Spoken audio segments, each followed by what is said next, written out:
So this week, I want to talk about the recent jobs report. But before I do that, I want to talk about beef prices and kind of reach back into my prior career as an agricultural economist, where I used to talk about this stuff a lot. I used to talk to farmers about the markets and about kind of the macro trends and stuff like that. And so I was kind of digging around, and I found a few pieces. And the one I want to rely on the most, the one I'm going to put in the show notes, is from February of this year. So it's a little bit old, but I think I can kind of update a few things that the author talks about in this piece. So obviously, we're all aware of beef prices and food prices in general going up tremendously over the last few years. And beef prices are particularly, I guess, irritating because I think, at least where I live, you can find decent sales at the grocery store on chicken, and egg prices have somewhat come back to out of the stratosphere, at least. And of course, egg and chicken prices can be volatile based on what they call HPAI, highly pathogenic avian influenza, which we have bouts of that every year at different times. And of course, chicken and egg prices are still really high relative to what they were 4 years ago. Pork is another example where you can get something that's a little bit more like red meat, but you can get that on sale, especially if you're willing to kind of buy a big subprimal like a whole loin or something like that, or a whole tenderloin, I mean, and cut your own pork steaks or whatever. But beef is just absolutely wildly expensive. Steaks are very, very high. And even ground beef is $4, $5, $6 a pound around the country. And so the question is beef ever going to come back to close to where the other types of meat are? And I think this nice report here kind of tells a little bit of a story that's probably not going to happen. So it starts off talking about cattle inventory. So in other words, the total number of cattle there are in the United States right now. And we're at a pretty low level right now compared to our history. So it hasn't been lower than this since the 50s and actually back into the 40s, depending on which thing you're looking at. If you're looking at how many calves there are, if you're looking at how many total cattle there are. So there's just not that much. And so obviously what that means from a price standpoint is that's going to put upward pressure on prices. And what I think is particularly concerning if you go through this report is that right now we have more cattle on feed. In other words, we have more of them kind of preparing to go through the meat production part. And so it's almost like we have fewer total cows, like fewer mama cows, than we have in a very long time. But the calves that those mama cows recently produced, we're using them faster as well. So that's all bad news for if what you're concerned about is high prices at the grocery store. So why are we using those calves so fast? Why are we putting them through so quickly? Well, that's mainly because domestic demand for beef is very strong. And what we call, as economists, what we call willingness to pay is much higher than the average price at the actual meat counter right now. The global demand is different, but the thing is, global demand just really isn't as big a deal for beef because most, we don't ship out the valuable stuff. We don't ship out the cuts, the valuable cuts that we like. We ship out offal products and stuff like that that people just don't consume as much of. So I don't see that as being as big a factor if global demand kind of falls off a little bit, but domestic demand is super, super strong, then domestic demand is really going to be the bigger factor there. So I don't see any price relief even from a demand standpoint. So apparently, according to the prices we're seeing at the case and the quantity that's being purchased, somebody's buying this stuff. Somebody's giving up what they've got over here to outlay more money for beef, or it's just a lot of beef being consumed by people with relatively high incomes. So to look at another factor, so you think about, okay, you're a rancher or something like that. Why wouldn't you be holding back more females and expanding your herd? You see all these high prices for beef, which would translate into high prices for calves. You can expect that to continue, right? There's strong demand right now. No reason to think that strong demand wouldn't continue. Well, why wouldn't you hold back more cows so you could have more calves in the next 2 or 3 years? Well, part of the problem that we've had is drought issues. And there's a picture of drought here in this particular piece, but I'm going to leave a link to something called the Drought Monitor, the U.S. Drought Monitor, and it's a product of the University of Nebraska. And what I'm going to do is I'm going to make it so that you can look at 2 different weeks, and you can kind of update it yourself and look at how drought has changed. And really, the story here is that it's improved. So it's improved since, they're looking at January of 2023 on here and January of 2024. But if you look to the present, so this is, second week of July, if you just look at the most recent, the places in the U.S. where most of our cattle are, it's all in pretty good shape. And even if it's in a little bit of drought, like the Southeast, this is showing kind of the Southeast being in some drought, and some pockets around the Midwest and in the Southwest as well, where we have some cattle. There's pockets of drought, but it's very mild drought or moderate.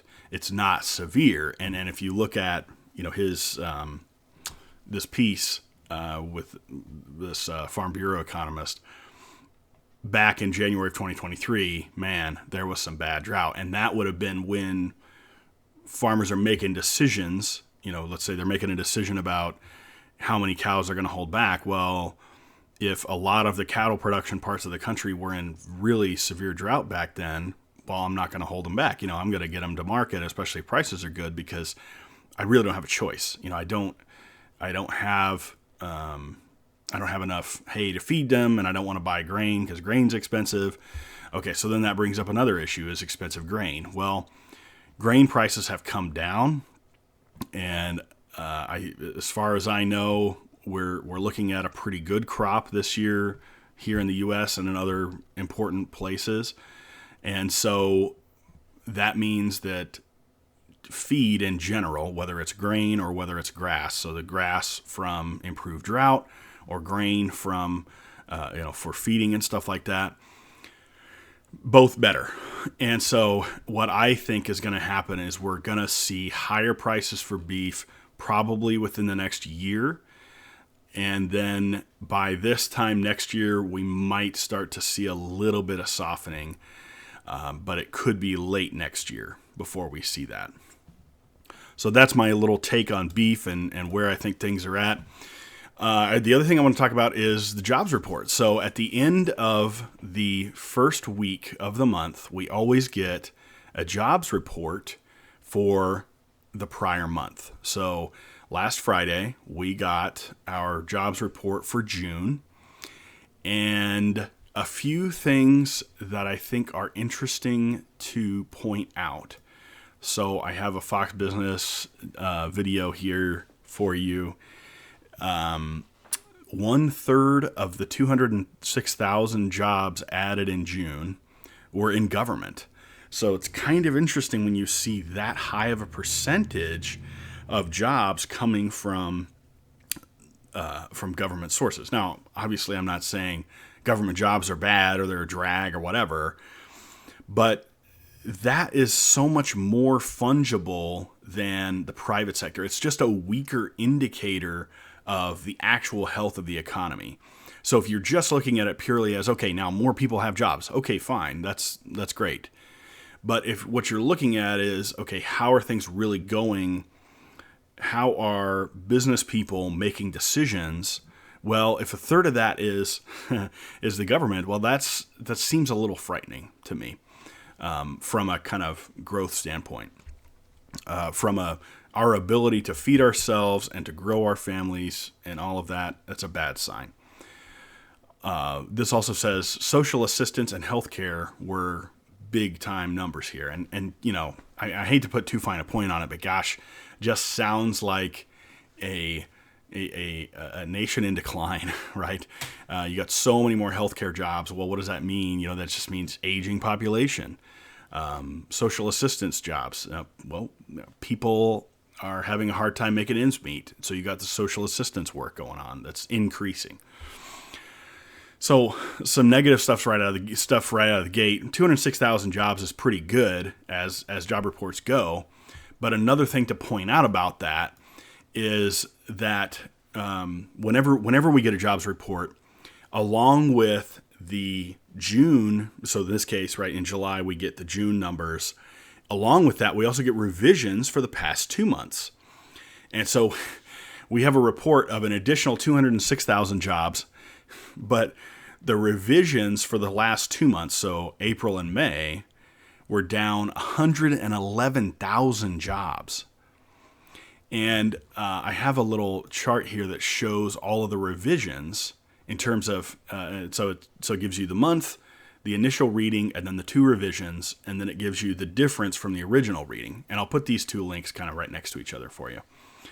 And what's interesting is almost every single one of the adjustments for since January of 2023 has been negative, and substantially negative. There were only 2 times where there was a positive total revision. And this points to some fudging of the numbers. I mentioned in the last episode this idea of most of the jobs going to immigrants to the country rather than native-born Americans. And that's a serious problem too. But this just kind of points to a fudging of the numbers. It's like we want this nice headline, and then, because the press doesn't tend to talk about the revisions as much, we're just going to kind of push those revisions to the side. We're not going to talk about those as much. And so, come out with a really good number and then revise it down later. Because you would think normally if you have a revision and it's sort of an honest or an honest process, or there's not something fundamentally wrong with the model we're using to come up with these estimates of how many jobs are being added, well, you would expect that those adjustments would be sometimes up and sometimes down. And so what I think is the problem, when we see this, almost all the revisions are negative, that points to either manipulation, or it points to somebody's got a severely flawed model of what's going on here. And in this case, because the revisions are negative, economic conditions are much, much worse than that model thinks they are. So if you look, so there's some other statistics here for what's going on. I have another, I guess these are tweets or whatever. But this one from Zero Hedge. Since June of 2023, the U.S. has added 1.8 million part-time jobs and lost 1.6 million full-time jobs. So another thing behind all of this, when you look at the headline number and what you see is, the unemployment rate in the United States went down or it went up or whatever it did, okay? There's so much behind that. There's so many other things that are changing in there that you really have to have some way of digging into the numbers a little bit more. And I'm hoping that you'll come to this podcast once a month, at least, for that jobs report summary, and I can talk about some of that stuff. So this time, I believe we had the actual headline unemployment number go up to 4.1%. And this has been this is always a political number that you always get when when the unemployment rate is low, which in theory indicates that things are good. You have the incumbent president saying, "Oh, look at how great we're doing, and this is the lowest unemployment rate for whatever different racial groups or people in different places and whatever." But in this case, now we're actually showing the unemployment rate, even with the sort of official numbers or whatever you want to call it, is getting worse. So higher unemployment. But beyond that, it's even worse because, of course, we've got all these revisions for the past.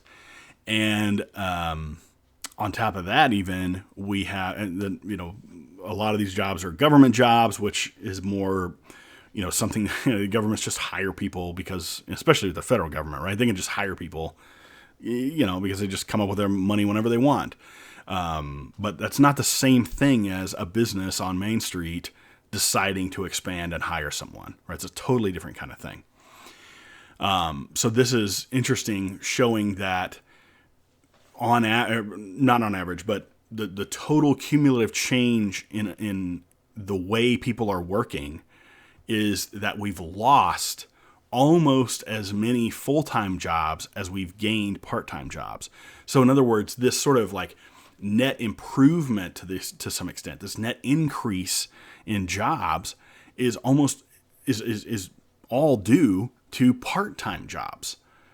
So why is that a concern? Well, number one, in my view, it makes it obvious that people are much more desperate. You probably got more people working more than one job, or they got, a part-time job and then some kind of side gig or something like that they feel like they have to do because perhaps they can't find a full-time job because, maybe it's a local thing where their community is in bad shape or something like that. It's declining.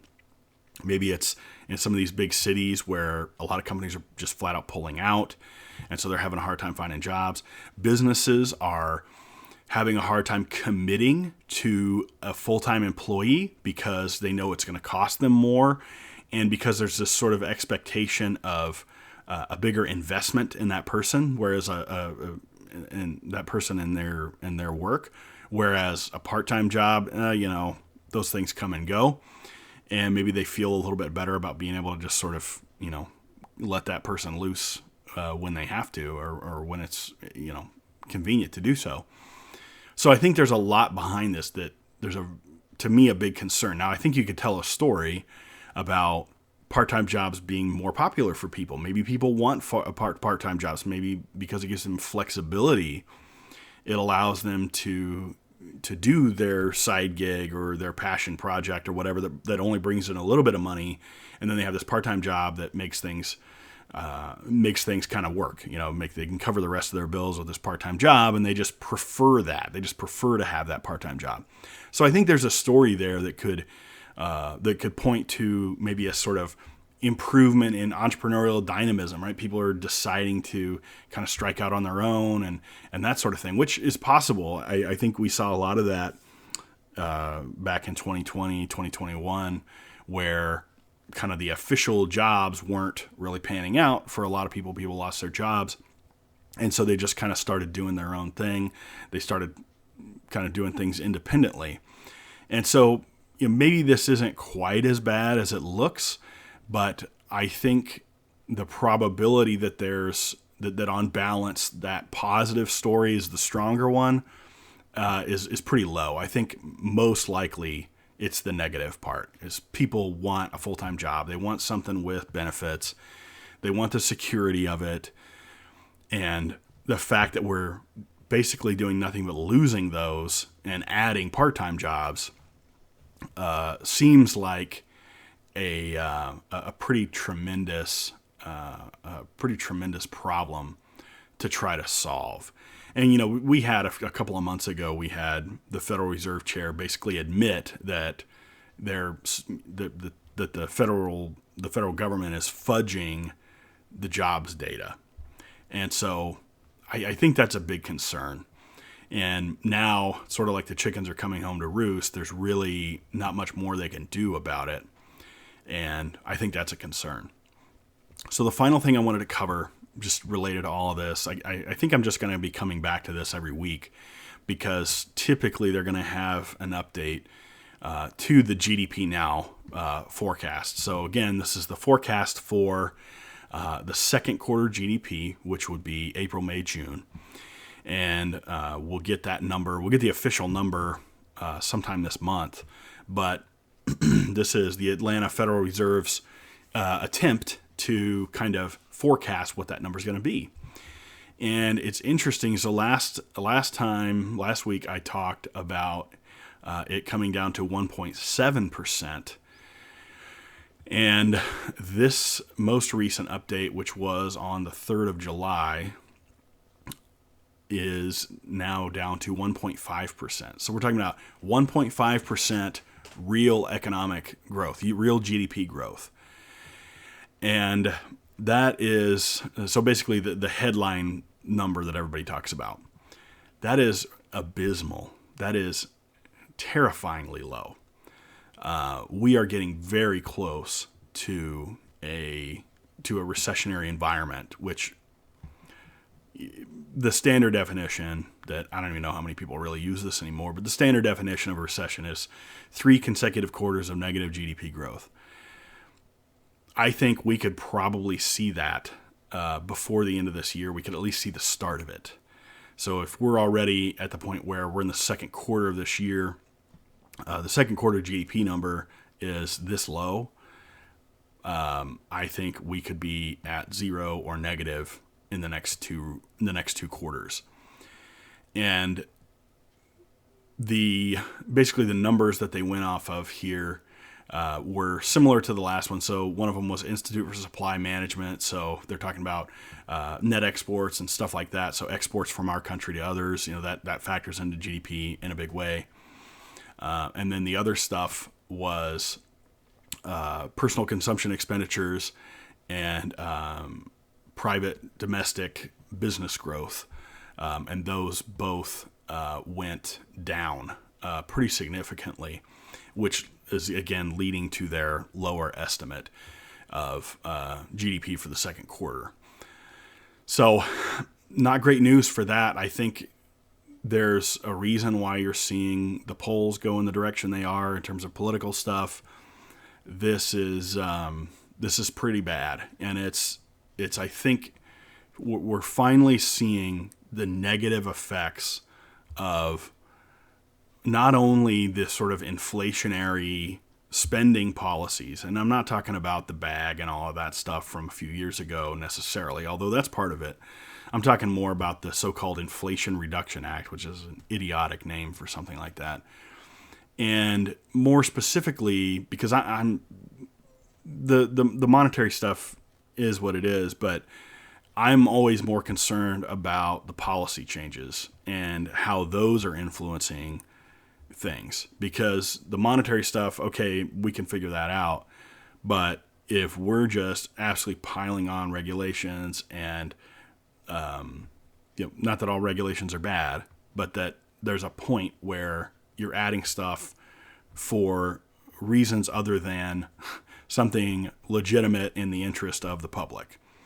You're putting these regulations on because they benefit large companies, because essentially they benefit niche interest groups. A lot of the environmental stuff is that way. Well, it fits in both categories, really. But it absolutely crushes business. And that's a bad thing, because business is what feeds people. This is what keeps us alive. And so I'm very concerned about this stuff. I think things are going to go pretty badly in the next few months. And this stuff is only going to get worse because, again, all the chickens are coming home to roost from all of this kind of massive increase in this sort of weird corporate socialist state kind of thing that the U.S. seems hell-bent on imposing on us. So, I should say the U.S. government, love my country, but sometimes, man, it's just obvious that things are not being done in ways that benefit the average person. So I think I'm going to wrap up there. So beef cattle talk some jobs report discussion, and a little bit of GDP. Next week, I look forward to talking with you again. If you have questions or concerns or anything like that, you have thoughts on things I should cover, send me an email, lrussell@leoinstitute.org, or if you're on Spotify, you can hit the little Q&A there and leave me a message. Thanks for listening.